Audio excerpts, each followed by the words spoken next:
अखेर संजय निरुपम यांचा शिवसेनेमध्ये प्रवेश मुख्यमंत्री एकनाथ शिंदे यांच्या उपस्थितीत पार पडला। पक्षप्रवेश 20 वर्षांनंतर संजय निरुपम यांची शिवसेनेत घर वापसी। निवडणूक रोख्यांचा करोडो रुपयांचा घोटाळा।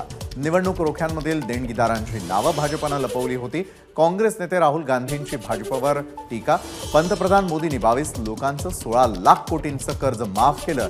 राहुल गांधींची मोदींवर टीका। भाजपने संविधानाला संपवलं तर देशाची ओळख संपेल। काँग्रेस संविधानाला कधीच संपवू देणार नाही। काँग्रेस नेते राहुल गांधींचा भाजपवर हल्लाबोल। उद्धव ठाकरे स्वातंत्र्यवीर सावरकरांचं नाव भाषणामध्ये घेण्याची हिम्मत करू शकतात का? गृहमंत्री अमित शहांचा सवाल। तर राहुल गांधी शरद पवारांना शरण जाणारे महाराष्ट्राचा गौरव सांभाळू शकत नाहीत, शहांची टीका। रत्नागिरीची सभा संपल्यानंतर केंद्रीय गृहमंत्री अमित शहा आणि किरण सामंत यांच्यात चर्चा। नारायण राणेंना निवडून आणण्याची जबाबदारी तुमच्या खांद्यावर, अमित शहांचे किरण सामंतांना आदेश। सांगलीमध्ये संजय काका पाटील यांच्यासाठी अमित शहांची सभा। विटा शहरात पार पडलेल्या सभेतून शहांचा ठाकरेंवर हल्लाबोल। ठाकरेंना काँग्रेसचा जाहीरनामा मान्य आहे का? अमित शहांचा उद्धव ठाकरेंना सवाल।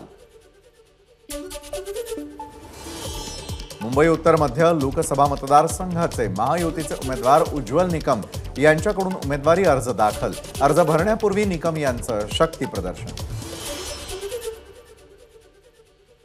राजकारणातला जन्म 4-5 दिवसांचा, तरी विरोधकांनी धसका घेतला। महायुतीचे उमेदवार उज्ज्वल निकम यांची विरोधकांवर टीका। निवडणूक लढवत असल्यामुळे वकील संघटनेला आनंद, निकम यांची प्रतिक्रिया। रवींद्र वायकरांचा अर्ज भरताना गजानन कीर्तीकरांचीही उपस्थिती। युती, धर्म आणि राजकारणातील कर्तव्य पार पाडण्यासाठी वायकरांचा अर्ज भरायला आलो। अमोल कीर्तीकरांनाही माझ्या शुभेच्छा, गजानन कीर्तीकरांची प्रतिक्रिया।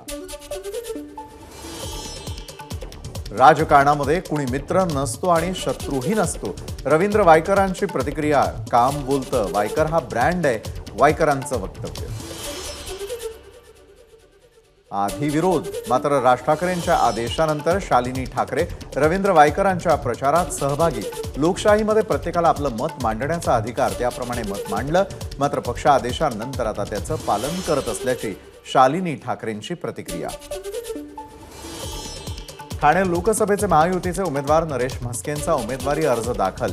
यावेळी मुख्यमंत्री शिंदे, श्रीकांत शिंदे, प्रताप सरनाईक, संजय केळकरांसह अन्य नेते मंडळींची उपस्थिती।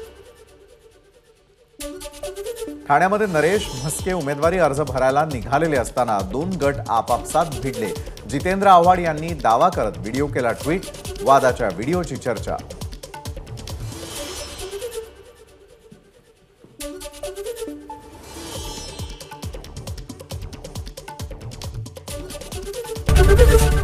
एबीपी माझा, उघडा डोळे बघा नीट।